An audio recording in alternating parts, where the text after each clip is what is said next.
Good evening student, मैं अमित राणा आप सभी का स्वागत करता हूं। उम्मीद करता हूं आप सब अच्छे होंगे। आपके एग्ज़ाम की जो प्रिपरेशन होगी वो अच्छी चल रही होगी। देखिए, अभी हम लोगों ने ब्रेक किया है। ब्रेक के बाद फिर दोबारा से आ रहे हैं क्योंकि आप लोगों का पढ़ाई में मन नहीं था ज़्यादा। आप लोग सब इंतजार कर रहे थे एग्ज़ाम कब होगा कब होगा कब होगा। तो आपकी एग्ज़ाम डेट आ चुकी है, ठीक है, और आपके एग्ज़ाम बहुत नज़दीक है, इसलिए फिर दोबारा से क्लासेस स्टार्ट कर रहा हूँ। उम्मीद करता हूँ आप मन से करेंगे तैयारी, ठीक है। देखिए, आज तो मैं अभी आईसीटी की वीडियो बना रहा हूँ, उसके बाद मैं आपको तुरंत दूंगा एक वीडियो आपके इस टॉपिक पे कि आप एग्जाम की तैयारी कैसे करें, कैसे लिखना है एग्जाम में, ठीक है, कैसे आपकी परसेंटेज अच्छी आ सकती है, कैसे आप अच्छा मार्क स्कोर कर सकते हो, ठीक है। ये सारे कॉन्सेप्ट हम क्लियर करा देंगे।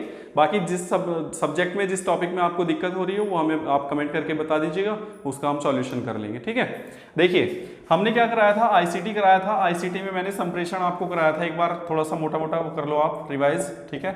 संप्रेषण में मैंने आपको संप्रेषण में बताया था कि दो या दो से अधिक लोगों के बीच में जो विचारों का या बातों का आदान प्रदान होता है वो हमारा क्या होता है, संप्रेषण कहलाता है। मतलब क्या, दो या दो से अधिक लोगों के व्यक्तियों के बीच होने वाले विचारों के आदान प्रदान को हम क्या कहते हैं, संप्रेषण कहते हैं, ठीक है। ये हो गया। फिर मैंने बताया था आपको प्रक्रिया। प्रक्रिया में मैंने आपको बताया था एक साइकिल, ठीक है। ये साइकिल बताई थी मैंने, इस तरह से चलती है। यहां पर क्या होता है, हमारा एक सोर्स होता है जो हमारा सेंडर होता है, ठीक है, ठीक है। ये सेंडर होता है, मैसेज सेंड करने वाला। उसके बाद हमारे पास क्या होता है, मैसेज होता है, ठीक है। फिर हमारे पास क्या होता है, इसको एनकोड करता है ये, ठीक है। इसके बाद एनकोड करने के बाद फिर क्या होता है, मीडियम होता है, ठीक है। फिर हमारे पास मीडियम के बाद हमारे क्या होगा, एक रिसीवर होता है, ठीक है। फिर ये डिकोड करेगा, ठीक। फिर ये अपना इसको क्या अंडरस्टैंड करेगा, ठीक है। फिर ये अपना फीडबैक देगा। ये हमारी साइकिल थी। मतलब ये होता है सेंडर, जो मैसेज को भेजने वाला व्यक्ति होता है, ठीक है। ये हमारा फर्स्ट पॉइंट होता है। फिर ये हमारा दूसरा होता है कि इसके पास जो थॉट होते हैं, जो मैसेज होता है, जो संदेश होता है, ये उसको सोचता है, ठीक है। दो हो गया। फिर ये तीन, फिर उस मैसेज को जो इसके दिमाग में सोचता है या जो विचार होता है उसको शाब्दिक रूप देना या जिस तरीके से भी वो देना चाह रहा है, ठीक है, तो उसको वो एनकोड करेगा, ठीक है। फिर हम एक क्या चुनते हैं, ये फोर्थ नंबर होता है, ये मीडियम होता है। मीडियम को हम कहते हैं साधन, ठीक है। तो ये साधन होता है जिस साधन से वो मैसेज हम इधर उधर ट्रांसफर करते हैं, ठीक है। उसके बाद होता है हमारा रिसीवर। रिसीवर मतलब जिसको हम मैसेज देना चाह रहे हैं, जिसके लिए हमने संदेश भेजा है, ठीक है, वो रिसीवर होता है। तो ये हमारा फिफ्थ हो गया।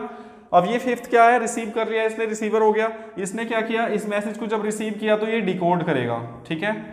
ये 6 नंबर है हमारा। ये डिकोड करेगा, डिकोड करके मतलब समझेगा मैसेज को कि क्या लिखा है क्या नहीं लिखा है, ठीक है। और जब ये समझ जाएगा तो इसको ये अंडरस्टैंडिंग करेगा। मतलब जब डिकोड कर लेगा, जिस भाषा में उसने लिखा है उसको जब वो समझ जाएगा तो ये डिकोड हो गया। फिर उसके बाद ये अंडरस्टैंडिंग करेगा मैसेज की, ये समझ जाएगा। समझने के बाद अपना क्या है, 8th नंबर पे ये फीडबैक देगा, किसको, सेंडर को, ठीक है। तो ये प्रक्रिया ऐसे राउंड में चलती है, सर्कल में चलती है। और जो स्टार्टिंग होती है कहां से होती है, सेंडर से होती है, ठीक है, जो मैसेज को देता है। ये प्रक्रिया मैंने आपको समझा दी थी। इसके बाद देखिए अब आगे देखिए स्टूडेंट, संप्रेषण के प्रकार। संप्रेषण कितने प्रकार का होता है, 2 प्रकार का होता है, ठीक है। एक होता है हमारा शाब्दिक, एक होता है हमारा अशाब्दिक, ठीक है। मतलब ये वर्बल, वो नॉन वर्बल, ठीक है। एक वर्बल कम्युनिकेशन होता है, एक नॉन वर्बल कम्युनिकेशन होता है, ठीक है। ये हमारा होता है 2 प्रकार का, ठीक है। कौन कौन सा, एक होता है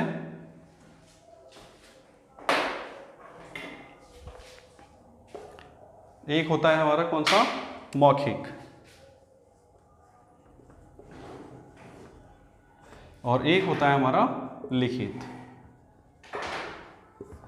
ठीक है। एक कौन सा होता है हमारा, लिखित, ठीक है। ये 2 प्रकार के हो गए। हमने क्या बोला, संप्रेषण कितने प्रकार के होते हैं, नंबर 1 शाब्दिक, नंबर 2 अशाब्दिक, ठीक है। अब शाब्दिक कितने प्रकार का होता है, मौखिक और लिखित। अब ये देखिए ये कितने प्रकार का होता है,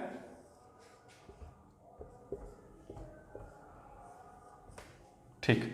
अब देखिए ये कौन सा होता है, ये होता है हमारा एक सांकेतिक,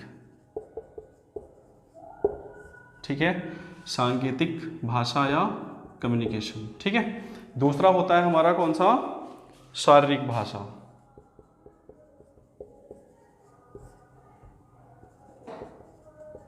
ठीक है। फिर हमारा तीसरा होता है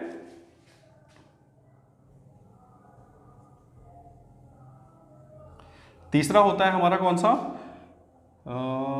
साउंड, वाणी भाषा, ठीक है। और जो हमारा एक लास्ट होता है, ये होता है मुख मुद्रा।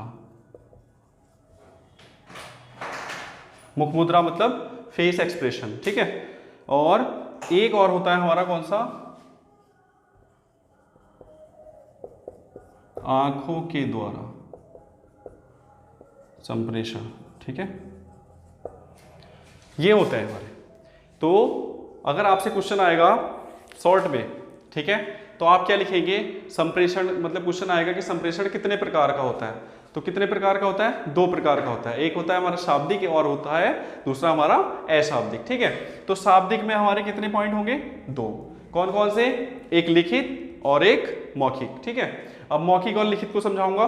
फिर हमारा दूसरा होता है अशाब्दिक। अशाब्दिक में हमारे कितने पॉइंट होते हैं, मतलब ये कितने प्रकार का होता है, 5 प्रकार का। अगर शॉर्ट में क्वेश्चन आएगा तो हम लिखेंगे केवल इतना कि संप्रेषण 2 प्रकार का होता है, एक होता है शाब्दिक और एक होता है अशाब्दिक, ठीक है। दोनों को हेडिंग बना के इनकी डिटेल लिख देंगे ठीक है। लेकिन अगर क्वेश्चन आ जाए लॉन्ग में तो हम क्या लिखेंगे, सबसे पहले हम संप्रेषण की डेफिनेशन देंगे कि संप्रेषण क्या होता है, ठीक है, उसको एक्सप्लेन करेंगे। उसके बाद संप्रेषण की प्रक्रिया को एक्सप्लेन करेंगे। फिर हम क्या करेंगे, संप्रेषण के प्रकार को एक्सप्लेन करेंगे। लॉन्ग क्वेश्चन में आपसे सीधे ये नहीं पूछेगा कि संप्रेषण कितने प्रकार का होता है, संप्रेषण ये पूछेगा कि संप्रेषण से आप क्या समझते हैं और यह कितने प्रकार का होता है, ठीक है। तो वो लिखने का तरीका हमारा दूसरा हो गया। अब देखिए यहां समझते हैं, सबसे पहले होता है हमारा कौन सा, मौखिक, मतलब शाब्दिक, और शाब्दिक में मौखिक और लिखित। अब क्वेश्चन बनता है कि हमारा जो शाब्दिक संप्रेषण है वो क्या है, कैसे एक्सप्लेन करेंगे इसको। तो मैंने आपको क्लास में भी समझाया है, यहां भी समझा रहा हूं। शाब्दिक, आप लोग जब मैं पूछता हूं तो आप क्या बोलते हो कि शाब्दिक संप्रेषण वह होता है जिसमें शब्दों का प्रयोग हो, ठीक है। लेकिन ये आंसर हमारा गलत होता है और इसमें हम क्या करते हैं, इसका सही आंसर क्या होगा हमारा शाब्दिक संप्रेषण का, कि जिस संप्रेषण में भाषा होती है, ठीक है, जिस संप्रेषण में भाषा का प्रयोग होता है वह हमारा शाब्दिक संप्रेषण होता है। ये एक वर्ड को मार्क कर लेना आप, क्या, कि शाब्दिक संप्रेषण में हमेशा भाषा का प्रयोग होता है और अशाब्दिक संप्रेषण में भाषा नहीं होती है, ठीक है। समझ रहे हैं आप क्या, कि संप्रेषण 2 प्रकार का होता है मुख्य रूप से, एक हमारा शाब्दिक और एक अशाब्दिक। शाब्दिक को हम बार बार अलग अलग तरीके से डिफाइन करते हैं, लेकिन होता क्या है रियल में कि शाब्दिक संप्रेषण में भाषा का प्रयोग होता है, ठीक है, और अशाब्दिक संप्रेषण में भाषा का प्रयोग नहीं होता है, ठीक है। कैसे, अब मैं समझा रहा हूं। देखिए, शाब्दिक संप्रेषण में जब हम कोई भी शब्दों का प्रयोग करके कोई भी लैंग्वेज चुनेंगे, भाषा मतलब क्या होती है, लैंग्वेज। लैंग्वेज का मतलब क्या होता है, कोई ऐसी लैंग्वेज जिसको सामने वाला व्यक्ति समझ पाए, जिसको हम संप्रेषण जिसके साथ कर रहे हैं वह किस भाषा को समझे, वो वाली भाषा का जब हम यूज करते हैं तो वो क्या होती है, हमारा क्या होगी, भाषा, ठीक है। अब देखिए कैसे, सपोज दैट हम लोग दिल्ली में हैं, ठीक है, अगर हम वेस्ट यूपी के बच्चे से मिलेंगे तो हम नॉर्मल हिंदी का यूज करेंगे, ठीक है। लेकिन अगर हम तमिल के बच्चे से मिल जाएं, तमिल राज्य का बच्चा हो, ठीक है, तो हम उसके साथ कौन सी भाषा का प्रयोग करेंगे, तमिल का प्रयोग करेंगे। अगर हम तमिल वाले बच्चे से हिंदी का प्रयोग करें और हिंदी उसे ना आती हो तो क्या वो समझ पाएगा हमारी बातें, या हमारा जो संप्रेषण होगा वो सक्सेसफुल होगा, नहीं होगा। तो कहने का मीन्स क्या है कि हम जब भी संप्रेषण करते समय भाषा का प्रयोग करते हैं तो वो है क्या कहलाता है, हमारा शाब्दिक संप्रेषण कहलाता है। जैसे मैं आप लोगों से बात कर रहा हूं अभी, ठीक है, आप सब हिंदी मीडियम के हैं, ठीक है, हमारी यूनिवर्सिटी के अनुसार आप हिंदी मीडियम में एग्जाम दे रहे हैं, इंग्लिश में दे रहे हैं, मतलब हिंदी लैंग्वेज आपको आती है, मतलब क्या, हिंदी भाषा आपको आती है और आप क्या है, हिंदी भाषा को समझ रहे हो, ठीक है। तो जब हिंदी भाषा को आप समझ रहे हो तो हमारा संप्रेषण कैसा हो गया, शाब्दिक। मैं आप लोगों से बात कर रहा हूं शाब्दिक रूप से, लेकिन अभी मैं आपसे ऐसे बात करने लगूं, सपोज दैट ऐसे, ठीक है।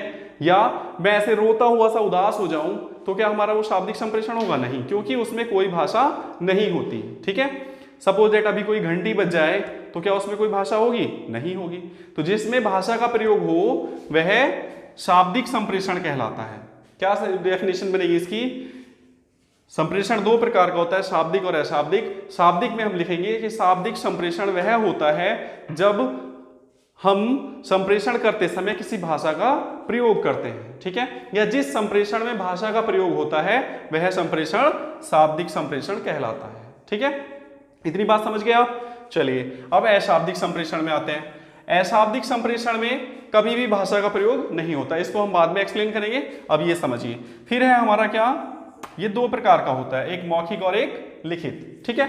अब एक जो ये मौखिक वाला होता है, जो मौखिक वाला है मैं आप लोगों को बोल बोल के जो आपको सारी चीजें सिखा रहा हूं या बता रहा हूं, समझा रहा हूं, वो सब क्या होंगी?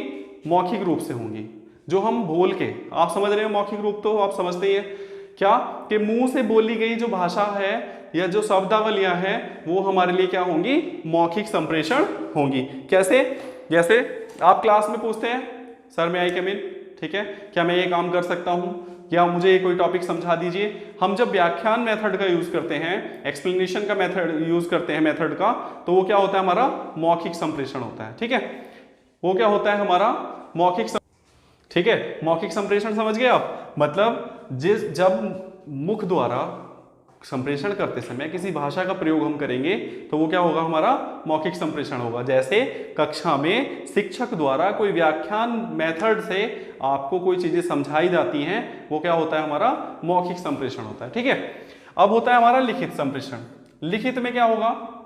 लिखित संप्रेषण क्या होता है? जब हम पत्र द्वारा, चिट्ठी द्वारा कोई मैसेज भेजते हैं या कोई संप्रेषण करने का प्रयास करते हैं तो वो हमारा क्या होगा? लिखित। मतलब जो लिखित रूप में कोई संप्रेषण होता है, ठीक है, विचारों का आदान प्रदान या सूचनाओं का आदान प्रदान होता है, वो क्या होता है? हमारा लिखित संप्रेषण होता है। जैसे अब लिखते समय हम क्या लैंग्वेज यूज करते हैं? कोई हिंदी में लिखता है, कोई इंग्लिश में लिखता है, कोई उर्दू में लिखता है, कोई संस्कृत में लिखता है। ठीक है, तो क्या हो रहा है? भाषा का प्रयोग हो रहा है। मौखिक रूप से भी भाषा का प्रयोग हो रहा है और लिखित रूप से भी भाषा का प्रयोग हो रहा है। ठीक है, तो आप समझ गए क्या कि लिखित रूप में और मौखिक रूप में शब्द जो हमारा भाषा का प्रयोग होगा, ये कौन सा संप्रेषण होगा? शाब्दिक संप्रेषण होगा। ठीक है, समझ गए आप? शाब्दिक संप्रेषण वह होता है जिसमें संप्रेषणकर्ता भाषा का प्रयोग करता है। ठीक है, और यह दो प्रकार का होता है, एक मौखिक और एक लिखित। मौखिक में भी भाषा का प्रयोग होता है और लिखित में भी भाषा का प्रयोग होता है। मौखिक में हम व्याख्यान द्वारा, मतलब मुख द्वारा जो बातें करते हैं या जो सूचनाओं का आदान प्रदान या विचारों का आदान प्रदान करते हैं, वो क्या होता है? हमारा मौखिक होता है। और लिखित में क्या है कि हम लिखित रूप में जो भी संप्रेषण करने का प्रयास करते हैं वो हमारा लिखित संप्रेषण हो गया। ठीक है, ये समझ गए होंगे आप? चलिए अब देखते हैं दूसरा।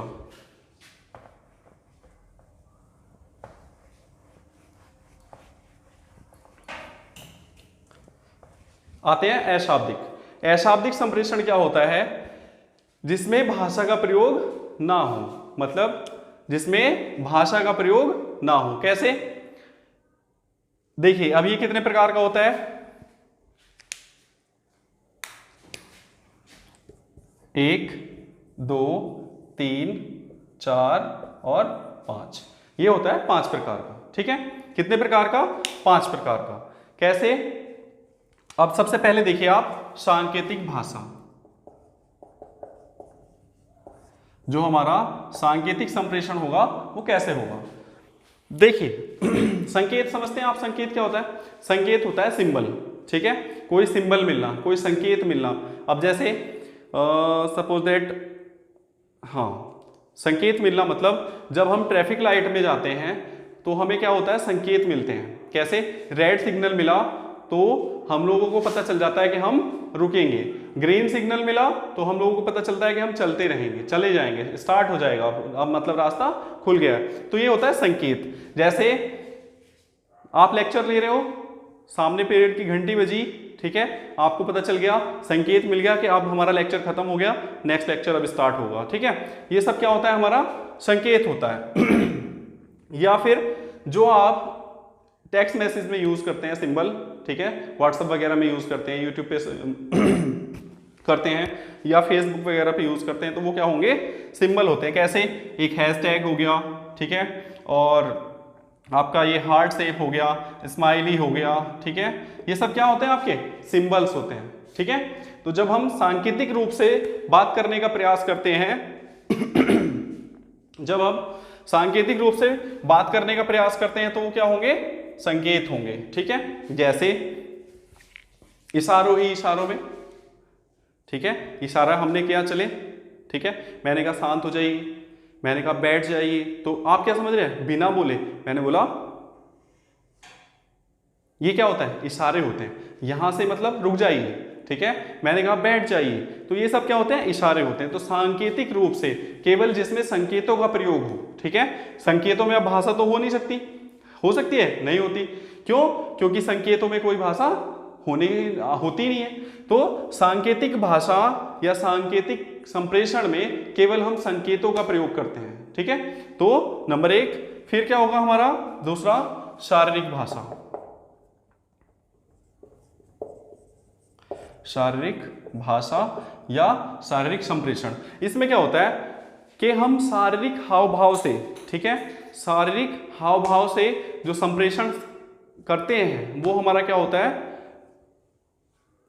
शारीरिक संप्रेषण होता है। अब जैसे सपोज दैट जब आप क्लास में होते हो कक्षा में, तो हमारा जो टीचर होता है, जब वो टीचर आपके साथ स्माइली और विद एनर्जी, पॉजिटिव एनर्जी के साथ आते हैं तो आप लोगों को बड़ा अच्छा लगता है ना। आप अपने टीचर का फेस देख के ही पहचानने लगते हो कि हमारे टीचर खुश हैं, उदास हैं, गुस्सा हैं या ठीक हैं, ठीक है। वैसे ही टीचर भी अपने बच्चों के फेस देखकर पहचान लेते हैं कि किस बच्चे को क्या समस्या हो रही है, या वो ऑफ है या ऑन है, उसका ध्यान यहाँ है कि नहीं है, क्लास में आपका मन लग रहा है कि नहीं लग रहा है, पढ़ाई में समझ में आ रहा है या नहीं आ रहा है। ये सारी चीजें हम क्या, बॉडी लैंग्वेज से पता चल जाता है हमें। अब जो पॉजिटिव एनर्जी के साथ फुल एनर्जी में आते हैं वो बिल्कुल फिट रहते हैं, ठीक है। अब कोई टीचर आ रहा हो ऐसे झूमता झामता, ठीक है, ऐसे उदास सा, तो आप लोग क्या सोचोगे, क्या सर उदास है, ठीक है।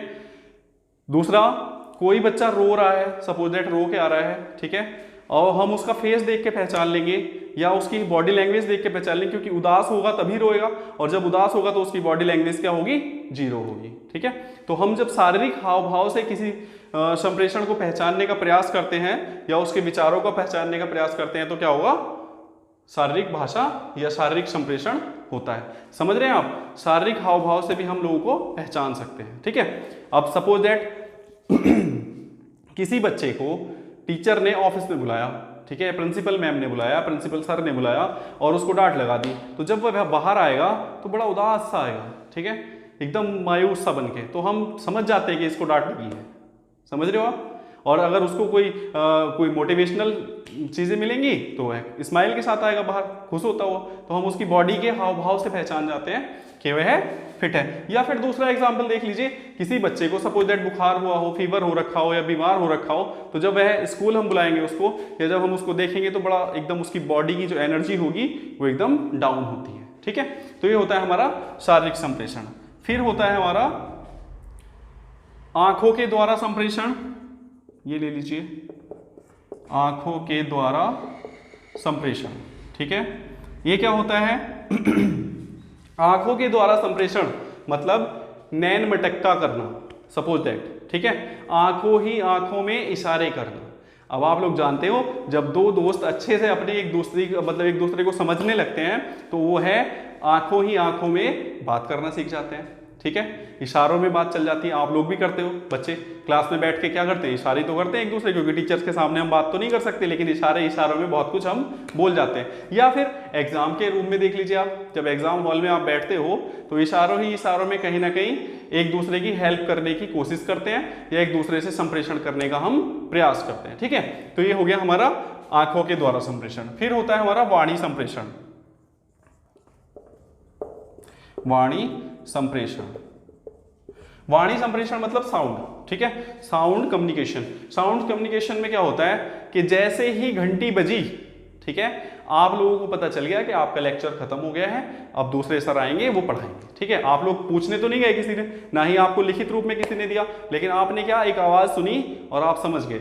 दूसरा एग्जाम्पल, जब भी कभी आप एम्बुलेंस का सायरन सुनेंगे, ठीक है, जब भी कभी आप एम्बुलेंस की आवाज सुनेंगे उसके सायरन की, तो आप ऑटोमेटिकली उसको साइड दे देते हैं। क्यों? क्योंकि आपको पता है कि ये आवाज कहां से आ रही है, एम्बुलेंस को, और उसको चाहिए रास्ता। ठीक है, तो आप क्या करते हैं, पीछे मुड़ के देखते हो क्या कौन आ रहा है? नहीं, आप समझ जाते हो कि कोई ना कोई इमरजेंसी है, हमें साइड देनी है। ठीक है, उसके बाद दूसरा एग्जाम्पल, सपोज दैट आप रोड पे चल रहे हैं। ठीक है, अब रोड पे चल रहे हैं, साइड नहीं हो रहे, तो क्या दूसरा जो गाड़ी वाला आएगा या बस वाला कोई होगा तो वो क्या करेगा, आपको हॉर्न देगा। ठीक है, हॉर्न की जब आवाज आएगी तो आप समझ जाएंगे कि मुझे साइड होना है। या ड्राइवर बाहर से निकल के बोलेगा, अरे भैया साइड हो जाओ थोड़ा, ऐसे नहीं होता ना। तो केवल आपको साउंड आवाज आती है, मतलब कानों में आवाज आती है, और सुनकर आप उसको क्या करते हो, फील कर लेते हो कि हमें करना क्या है, तो आप समझ गए, तो वो संप्रेषण होता है। ठीक है, फिर क्या है हमारा, मुख मुद्रा, लास्ट मुख मुद्रा। अब मुख मुद्रा में क्या होता है, फेस एक्सप्रेशन। ठीक है, फेस एक्सप्रेशन आप बहुत अच्छे से जानते हो सब चीजें, क्या, स्माइली। ठीक है, अब स्माइली का मतलब मैं खुश हूं। ठीक है, अब रोते हुए कोई चेहरा आ रहा है तो आप समझ जाएंगे कि उदास है, कुछ ना कुछ दुख है उसको। ठीक है, फेस के एक्सप्रेशन से ही हम समझने का प्रयास करते हैं सामने वाले की फीलिंग्स या सामने वाले की थॉट। ठीक है, यही हमारी साइकोलॉजी, और यही हम बच्चों को समझाते हैं, समझते हैं उनको कैसे हम क्या करते हैं। ठीक है, तो फेस को देखकर जो चीजें हम समझते हैं और समझाने का प्रयास करते हैं, जैसे सपोज दैट मुझे किसी बच्चे को डांटना हो तो मैं उसको इस तरह का एक्सप्रेशन होता है। ठीक है, खुश हुई वाला होता है तो हम स्माइल करते हैं। ठीक है, तो फेस से कई सारे एक्सप्रेशन निकलते हैं, उन एक्सप्रेशन के द्वारा ही हम क्या करेंगे, बच्चों को समझने का प्रयास करते हैं। ठीक है, तो ये हमारा संप्रेषण हो गया, उम्मीद करता हूं आपको समझ में आया होगा। इसके बाद मैं एक क्लास और लूंगा, उसमें कक्षा संप्रेषण और प्रभावी संप्रेषण होता है। ठीक है, और संप्रेषण की बाधाएं, यहां से एक क्वेश्चन 100% बनेगा। मैं आप लोगों को बता दूं कि एक तो सूचना वाला, सूचना तकनीकी का शॉर्ट क्वेश्चन, और संप्रेषण का लॉन्ग क्वेश्चन 101% आना ही आना है। ठीक है, पेपर आउट है। चलिए, अब इसके बाद बात करेंगे हम नेक्स्ट वीडियो में, और आप लोगों से मैं रिक्वेस्ट कर रहा हूं बार बार, ठीक है, अपील करता रहता हूं कि आप चैनल को शेयर कीजिएगा, लाइक कीजिए। ठीक है, और दोस्तों में जो हेल्पफुल बच्चे हैं उनकी हेल्प कीजिए। ठीक है, जिनको नीड है। तो आज के लिए इतना ही, थैंक यू।